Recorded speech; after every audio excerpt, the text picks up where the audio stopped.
Fala, consagrado, você tá bom? Espero que você esteja também. Eu sou o Felipe e vamos começar hoje a nossa série Missa Parte a Parte. Para você que participa da Santa Missa e está pouco sabendo como que funciona, nós queremos propor a você toda uma explicação para colaborar com a sua formação espiritual.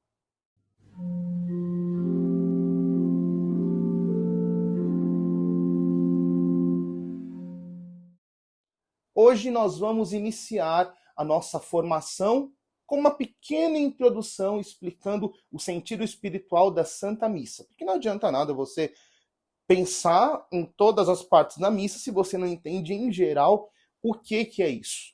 Pois bem, vamos começar. Para esta formação, nós utilizaremos as instruções gerais do Missal Romano. Caso você não saiba, esse livro vermelho que o padre usa em cima do altar se chama Missal Romano. Aqui contém todos os rituais da Santa Missa, como todas as regras de como celebrar a Santa Missa. É daqui e outras bases que iremos usar para te ensinar a missa parte por parte. Antes de mais nada, nós precisamos entender o sentido espiritual da Santa Missa para que se compreenda a grandeza desta celebração. Tanto que, se formos parar para ver, tudo dentro da Igreja Católica gira em torno da Santa Missa. A celebração do sacrifício eucarístico, ou o santo sacrifício da missa, você já deve ter ouvido falar um pouco disso. Tudo gira em volta dela, porque é o nosso grande tesouro. Mas vamos lá. Instruções gerais do Missal Romano, a partir do número 2. Escute. A natureza sacrificial da missa, que o Concílio de Trento solenemente afirmou, em concordância com a universal tradição da Igreja, foi de novo proclamada pelo Concílio Vaticano II, que proferiu sobre a missa estas significativas palavras. O nosso Salvador, na última ceia, instituiu o sacrifício eucarístico do seu corpo e sangue para perpetuar o sacrifício da cruz através dos séculos até a sua volta, e para confiar à Igreja, sua esposa muito amada, o memorial de sua morte e ressurreição. Vamos lá. Nós temos aqui um termo muito importante. Perpetuação do sacrifício da cruz, ou então sacrifício eucarístico, ou ainda memorial da sua morte e ressurreição. Por que é importante nós gravarmos todas essas palavrinhas?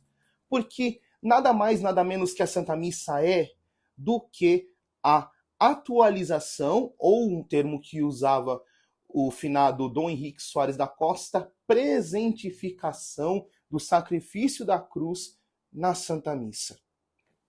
Veja só, Cristo, quando ele celebra a última ceia, ele necessariamente faz uma indicação para os apóstolos. Fazei isto em memória de mim.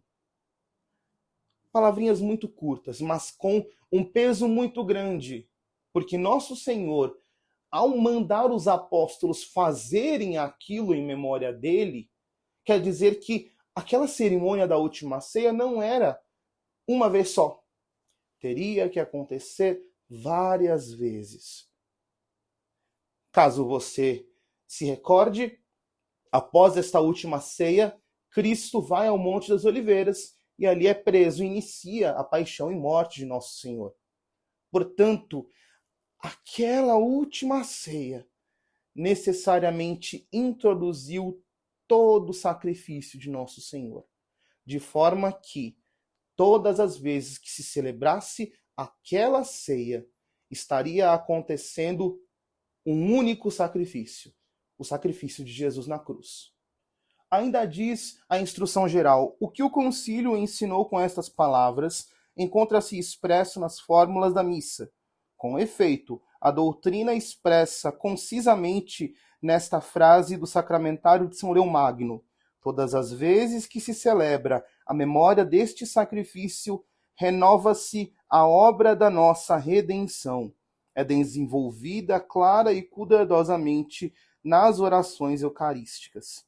Nestas preces, o sacerdote, ao fazer a anamnese, dirigindo-se a Deus em nome de todo o povo, dá-lhe graças e oferece o sacrifício vivo e santo, ou seja, a oblação da igreja e a vítima por cuja imolação Deus quis ser aplacado, e ora também para que o corpo e o sangue de Cristo sejam um sacrifício agradável ao Pai e salutar para todo mundo.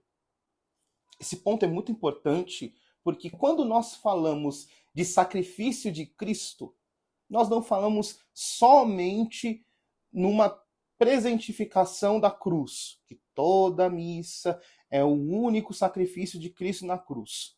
Mas é muito mais do que isso.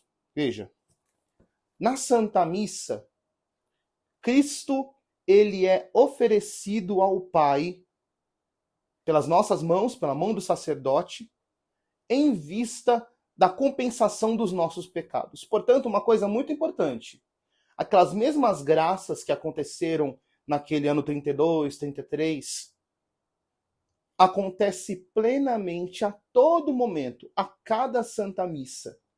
Porque a cada momento, pela mão de um sacerdote, Jesus Cristo está sendo oferecido ao Pai Eterno.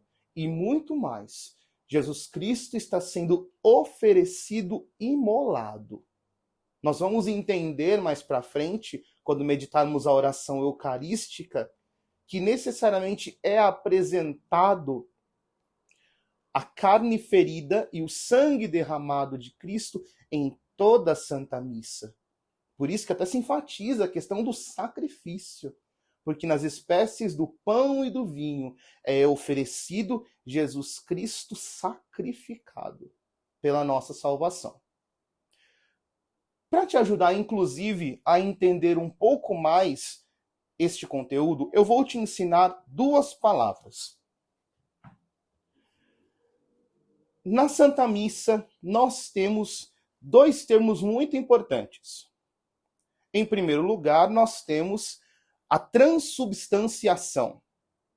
Em segundo lugar, nós temos o sacrifício incruento de nosso Senhor. Vamos lá. Quando falamos de transubstanciação, nós falamos necessariamente que as substâncias do pão e do vinho, pela obra da igreja, muda a sua substância, tornando-se verdadeiramente carne e sangue de nosso Senhor Jesus Cristo. Mas aí você poderia me perguntar, peraí, mas toda vez que eu comungo, eu sinto gosto de carne? Não, eu sinto gosto de pão. Se eu comungo na espécie do sangue, eu sinto gosto de sangue? Não, eu sinto gosto de vinho. Então, como você pode me dizer que a substância foi mudada? Muito importante, quando nós falamos da transubstanciação, nós estamos falando de princípios filosóficos. Por quê? Vamos lá. A filosofia, ela explica que existem os chamados acidentes, em que é necessariamente tudo aquilo que é palpável, sensível e visto. E nós temos a essência, a substância, que é necessariamente aquilo que é de fato. Por que dizer isto? No momento da consagração, nós temos o acidente e a substância, ou a essência. Cristo, quando faz a transubstanciação, como diz o nome, trans, mudança, substanciação, substância. Portanto, a substância, o que ela é de fato, se modifica. Mas os acidentes, as aparências não se alteram. Não se alteram. Portanto, este ponto é muito importante para nós entendermos que, de fato, acontece o milagre eucarístico de, nas espécies do pão e do vinho, se fazer verdadeiramente presente corpo, sangue, alma e divindade de Cristo, sem por isso modificar os acidentes. Este ponto é muito importante até para não confundirmos e não criar dúvida na nossa cabeça a respeito das substâncias do pão e do vinho. Segundo ponto, o sacrifício cruento de nosso Senhor. Quando nós falamos de cruento, nós falamos necessariamente de que envolve derramamento de sangue. Uma coisa muito importante. Quando Cristo morre no lenho da cruz, nós nos deparamos com um ser humano que sofre um assassinato cruel, em que o seu corpo sofre lesões muito graves. Nisso nós temos o que chamamos de sacrifício cruento, em que há derramamento de sangue, feridas na carne. Na Santíssima Eucaristia, nós temos o que chamamos de sacrifício incruento, em que não há um derramamento de sangue físico. Isso aqui é um ponto muito importante que às vezes nós não nos deparamos. Por quê? Se você for parar para ver, no momento da consagração, primeiro é consagrada a hóstia, somente o corpo. A seguir, dentro do cálice, é consagrado o vinho, que se torna sangue. Então, se formos parar para pensar, se foi apresentado para nós a carne e o sangue separados, o que se supõe? Que se o sangue foi retirado do corpo, ou houve uma transfusão, ou houve um derramamento de sangue, porque a lógica é que o sangue corra dentro do corpo. Portanto, é muito importante entender que na Santa Missa é oferecido um sacrifício, mas, porém, a humanidade santíssima de Cristo, ela não é ferida como no Calvário. Por isso que é muito importante repararmos que no momento da consagração, Cristo desce a nós já imolado, na sua carne e no seu sangue. Tanto que, no momento do por Cristo, com Cristo e em Cristo, conforme prevê o missal, o sacerdote ergue com cada um nas suas mãos o cálice e a patena com a hóstia. Você sabe o que é isso? Iremos te explicar em breve. É erguido e oferecido ao Pai, dizendo, por Cristo, com Cristo e em Cristo, para necessariamente apresentar a Deus Pai o corpo ferido e o sangue derramado. Tanto que, no momento do Cordeiro de Deus, você pode perceber que há a fração do corpo de Cristo e um fragmento é derramado dentro do cálice. Porque necessariamente a carne e o sangue de Cristo se unem naquele momento. Símbolo claro da ressurreição. O corpo e o sangue que se unem. Veja só que interessante. Necessariamente nisso nós nos deparamos com um sacrifício, com um corpo e sangue que é ferido sob as aparências de pão e de vinho. E o mais interessante é que, pela força do Espírito Santo, isso acontece em todos os lugares do mundo, às vezes ao mesmo tempo, pelas mãos de muitos sacerdotes, ininterruptamente. Se formos parar para pensar, nós temos missa toda hora, espalhado no mundo inteiro.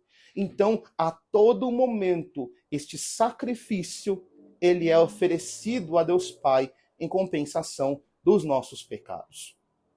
Por isso mesmo que, diante deste mistério da Santa Missa que nós vamos estudar, nós precisamos ter, acima de tudo, como que um deslumbrar-se, um perceber como é grande o amor de Deus e o sacrifício que é oferecido ininterruptamente por nós.